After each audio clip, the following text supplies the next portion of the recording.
Galera, vamos pintar os gêmeos. Então, já sabe, deixa o like, se inscreve no canal e bora lá! E aí, quando a gente tem acesso à informação, a gente traz ela para vocês. Foi finalmente divulgado o resultado do ADU, aquele programa para a equalização dos motores da Fórmula 1 que visava impedir que alguém saísse muito na frente, como aconteceu com a Mercedes em 2014, e o resto ficasse comendo poeira até o fim deste ciclo. Mas o resultado desta avaliação conduzida pela FIA foi tão surpreendente que deixou Red Bull pistola, Mercedes surpresa, a Ferrari com cara de quem caiu do cavalo, no caso, o cavalinho rampante, e temos um cenário prontinho para uma guerra política nos bastidores. E é disso que a gente vai falar hoje no Splash and Go. Que raios aconteceu para que a Red Bull seja considerada o melhor motor da Fórmula 1? Vamos lá.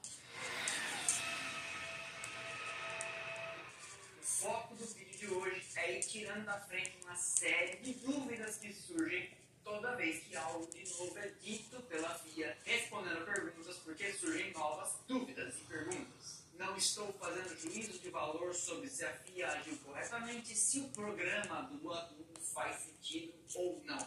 Eu vivo de contar histórias.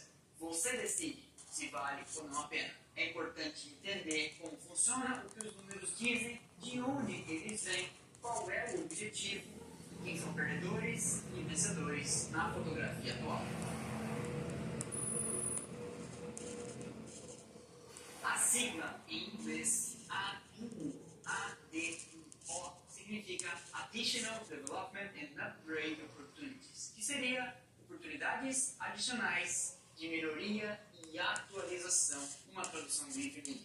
Esse mecanismo foi embutido no Regulamento Técnico de 2026 e prevê que a cada 6 corridas haverá um assessment, haverá uma auditoria, haverá uma análise dos desempenhos de cada uma das fabricantes de motores, atualmente 5 na Fórmula 1, e o ADU viria quase como um pininho da sacolinha do pelo de Natal ou a válvula da panela de pressão. O que ninguém queria, e a FIA agiu para evitar, seria um massacre como a Mercedes conduziu em 2014, quando fez motores que ficaram muito bons e Ferrari, mais Renault, ao tempo, as duas outras fornecedoras que a Fórmula 1 tinha, ficaram vendo a banda passar cantando coisas de amor. A vantagem da Mercedes naquela época era tão avassaladora que equipes que fizeram carros pouco inspirados como a Williams e a McLaren meteram pódio, e com Massa e Bottas, o time de Sir Frank, inclusive, foi terceiro no campeonato de construtores em 14 e 15, muito por causa do motor. O desenvolvimento dos motores está congelado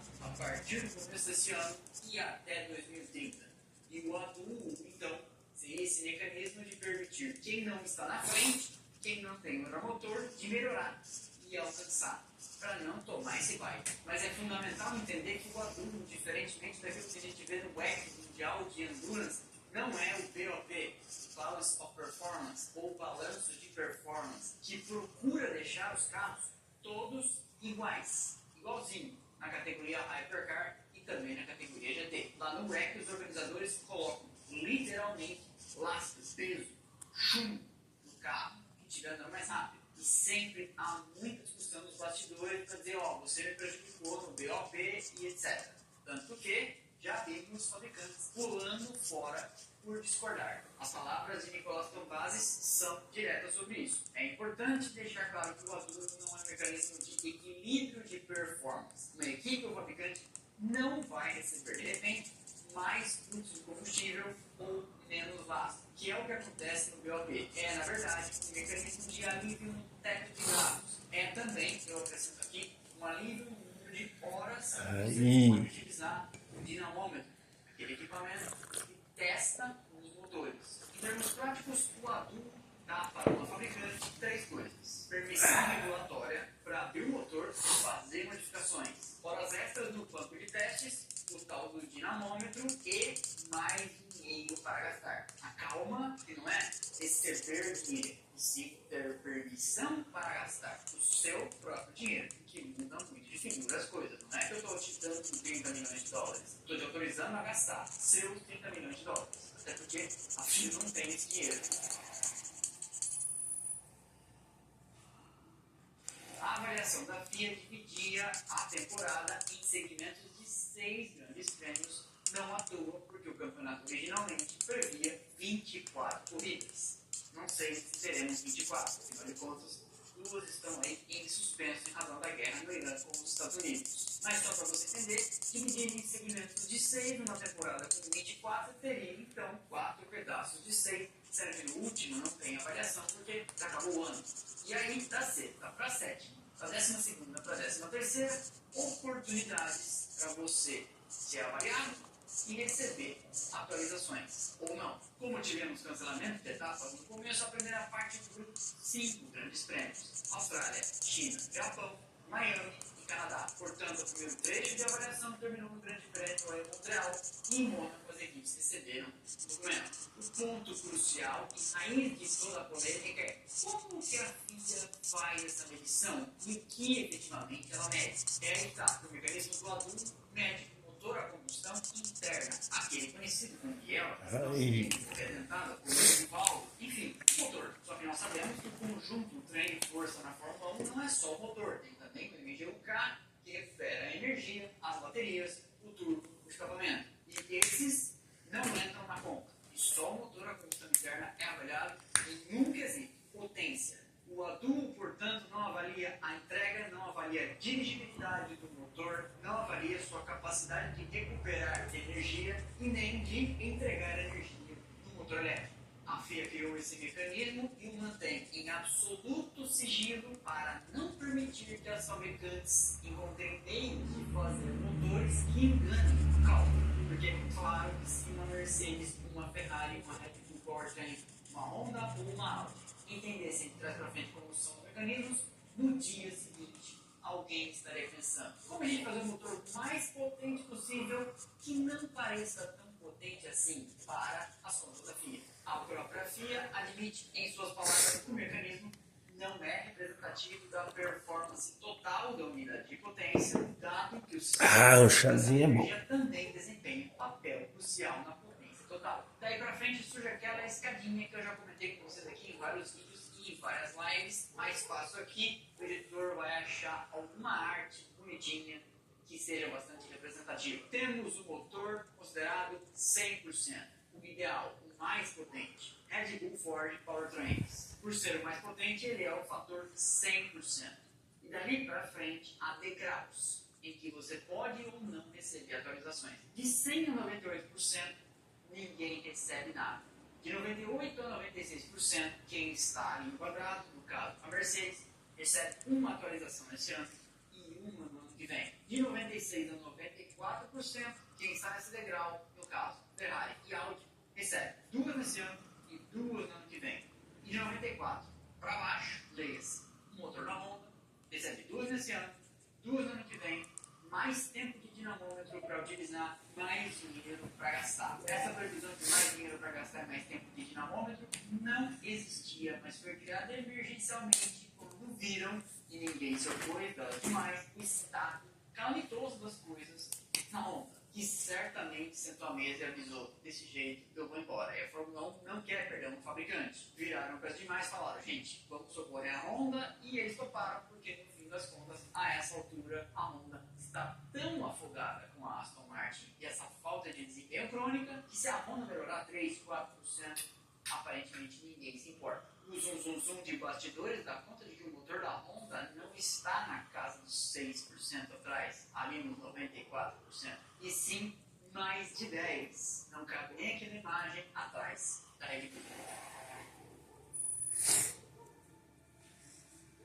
Quando o documento da FIA começou a circular no final de semana do Grande Prêmio de Mônaco, a reação generalizada foi de choque. Lewis Hamilton, em sua entrevista após-corrida, foi quem deixou escapar a informação, dizendo: a Red Bull tem o motor mais potente, a Mercedes é a segunda e nós estamos atrás. Com isso, a Red Bull não tem direito a fazer nenhuma atualização, nem nesse ano, nem no ano que vem. Eles ficaram com isso pistola, porque imaginavam que iam ter, possivelmente até já estavam trabalhando em alguma coisa. A Mercedes, por sua vez, recebe então o direito a fazer uma atualização desse ano, ou melhor, recebe o direito a fazer uma atualização, não necessariamente nesse ano, e pode guardar Golinho de café? o que parece muito sensato, já lembrar que, no todo, a unidade de potência da Mercedes é disparada, perceptivelmente, a melhor. E quem também não ficou nada contente com isso foi a Ferrari, que olhando para a Mercedes, vendo aquele desempenho todo, pensou: a gente tem direito a fazer 2 nesse ano, 2 no ano que vem, mas a Mercedes vai fazer uma. Então, de 4 atualizações que faremos, uma vai ser atuada pela Mercedes, o que nos põe no contrapé. A gente achou que poderia dar 4 passos e eles nenhum, a gente vai dar os mesmos 4 passos e eles vão dar 1. Então a gente vai encostar 3. O choque no paddock em Mônaco, entretanto, e o zoom que a gente vai se tendo pelas próximas semanas, não vem de alguém duvidar que a Red Bull seja de fato capaz de fazer um grande motor, já que eles vêm contratando gente, gastando dinheiro a rodo há 4 anos. E nas palavras de Lohan Max, o chefão da equipe Red Bull, o trabalho desempenhado pela unidade de motores deles é nada menos do que fenomenal. E é mesmo, temos que tirar o nosso chapéu. Os caras sentam para fazer um motor pela primeira vez e fazem um motor muito potente. Mas a confusão vem do fato de que o Adu, que foi pensado para não deixar ninguém subir na frente, não reflete a realidade do campeonato, já que a Mercedes, que tem a melhor unidade de potência, mesmo não tendo um motor mais potente, vai poder atualizar o motor e possivelmente se distanciar mais. O que não era o objetivo quando a regra foi pensada. A Mercedes, no momento da gravação desse vídeo, tem 79 pontos de vantagem para a Ferrari no Mundial de Construtores e 172 para cima da Red Bull. A resposta não está no motor a combustão interna, e sim no mecanismo de recuperação de energia, no armazenamento das baterias, no turbo e na entrega do motor elétrico, devolvendo a velocidade do carro. A Mercedes tem o melhor pacote de unidade de potência, mas não tem o melhor motor isolado, ou pelo menos não tem um motor com a maior potência isolada. Isso foi pensado originalmente, levando em consideração que o motor elétrico tem um limite para todo mundo de quanto ele pode entregar e um limite para todo mundo também de quanto ele pode recuperar. E se está limitado aqui, vamos pensar só no motor a combustão interna. Certo? Errado. Porque ainda que isso seja verdade, limite de recuperação, limite de entrega, o Mercedes recupera mais que o Red Bull e entrega melhor e assim, no todo, acaba sendo uma melhor unidade de potência. Isso cria um cenário bizarro, porque o sistema projetado para beneficiar quem ficou um pouco para trás vai, no fim, beneficiar quem já está um tanto na frente. A Mercedes, com isso, vai poder usar recursos adicionais para melhorar o único ponto em que ela ainda não é, de fato, melhor que a Red Bull, o motor a combustão interna. E aí, você pode apostar, ela vai se distanciar, o que desagrada a Red Bull e também deixa a Ferrari pistola. A rotina começa logo cedo com o despertador. Todo dia, a dor sou eu.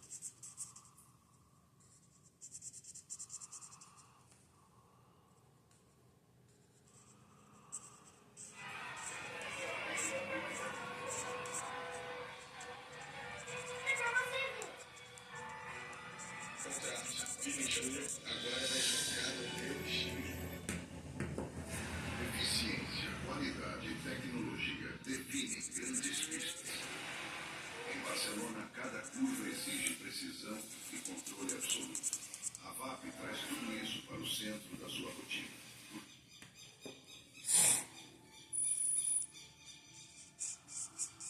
A partir da hora que esse resultado foi publicado e para as equipes ele já foi, elas, fabricantes de motores, já estão autorizadas a iniciar um fluxo de atualização, peças novas, novos componentes das suas unidades de potência, para seus motores a combustão interna, melhor dizendo. Mas não espere que novos motores apareçam já nas próximas corridas. Afinal de contas, a gente sabe, esse tipo de coisa demora meses. Por outro lado, também não acho que a Ferrari ficou com as mãos amarradas para trás, sem fazer nada, esperando para saber se houve alguma coisa.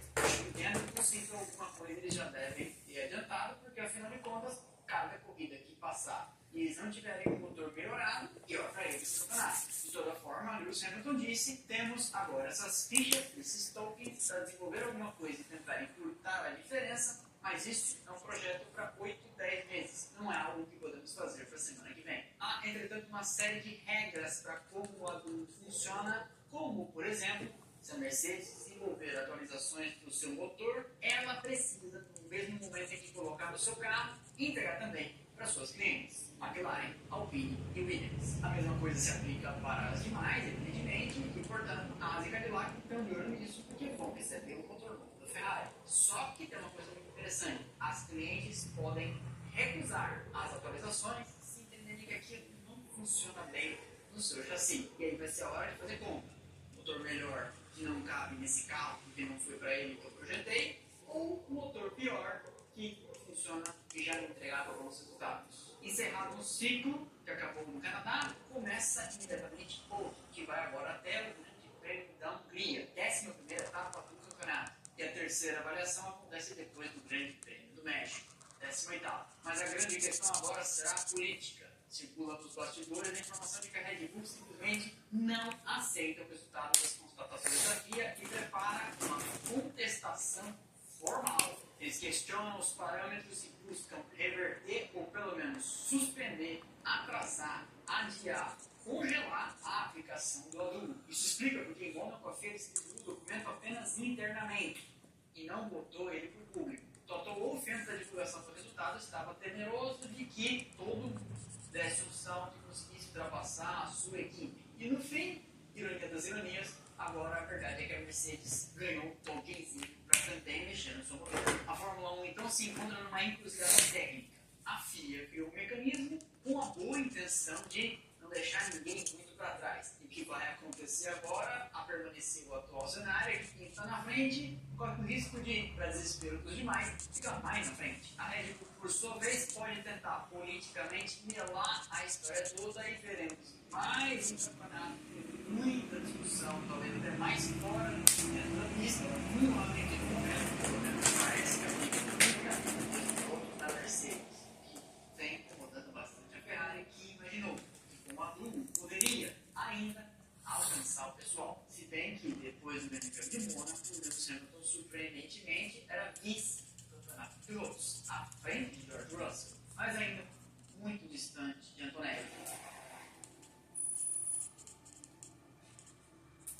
Mas tem um detalhe importantíssimo nessa história toda, que é o adubo usa o motor a combustão interna para medição de desempenho, só que o token recebido por cada uma das equipes não necessariamente precisa ser utilizado nele. Isso mesmo, uma equipe pode eventualmente pegar seu token e utilizá-lo no mecanismo de recuperação de energia no turbo do escapamento e nas baterias, em outras partes da unidade de potência. Um exemplo prático seria: a Ferrari pode pegar seus dois tokens de 2026 e focar, por exemplo, em fazer um turbo maior, já que agora surgiu o mecanismo do pré-start que anula a vantagem da Ferrari de ter um turbo menor, ou mexer na parte eletrônica, que é onde se sabe a Mercedes tem uma grande vantagem. Essa flexibilidade que torna o adubo tão potencialmente poderoso para uma Ferrari alcançar uma Mercedes, mas por essa mesma razão torna seu resultado tão controverso. A Audi, nova pelo grupo, já que seu chefe é Mattia Binotto,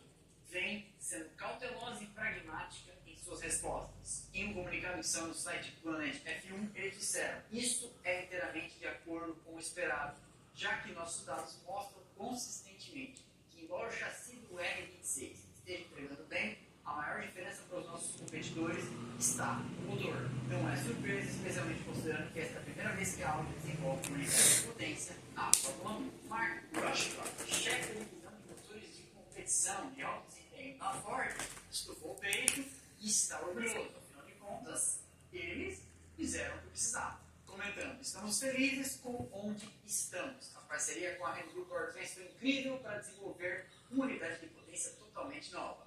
Um momento de muito orgulho para a Ford Motor Company, que é meio como tipo: se vira Red Bull, motor nós fizemos, marketing mais potente é nós.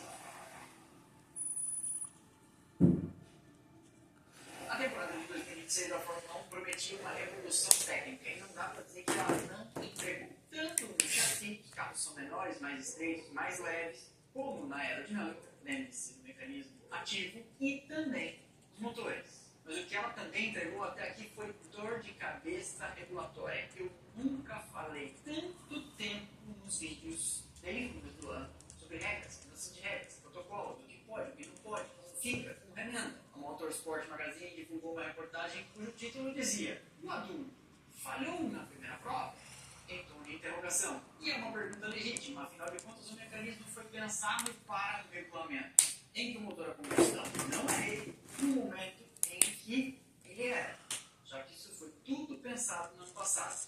E agora temos aí este desequilíbrio, temos aí a possibilidade de privilegiar quem já está na frente. Indo em sentido inverso ao que justamente previa, imaginava, ansiava esse novo pacote de regras. A FIA vai precisar agora decidir o que faz, se prorroga o período de avaliação, se suspende as atualizações, se cede a gritaria de uns ou se aguenta a gritaria de outros, porque se adia, fica feliz, o outro fica pistola. Se muda a forma de medição, atendendo ao chororô da Red Bull, prejudica a Mercedes. Se muda a forma de medição, prejudica um, favorece outro, no momento em que, por exemplo, a Ferrari já está pistola desde o começo do ano, porque o mecanismo de pré-start, que cria aquele período adicional pré-largada, prejudica a Ferrari, que fez o tal do turbo menor, justamente pensando em precisar de potência de cara. E aí, a gente vem vendo que a vantagem deles vem sendo diluída. Enfim, muita coisa ainda vai acontecer nesse ano. O relógio está correndo e o pessoal nas fábricas já sabe que tem muito trabalho a fazer. E aí, gostaram? Então já sabe, deixa o like, se inscreve no canal e até o próximo vídeo. Valeu!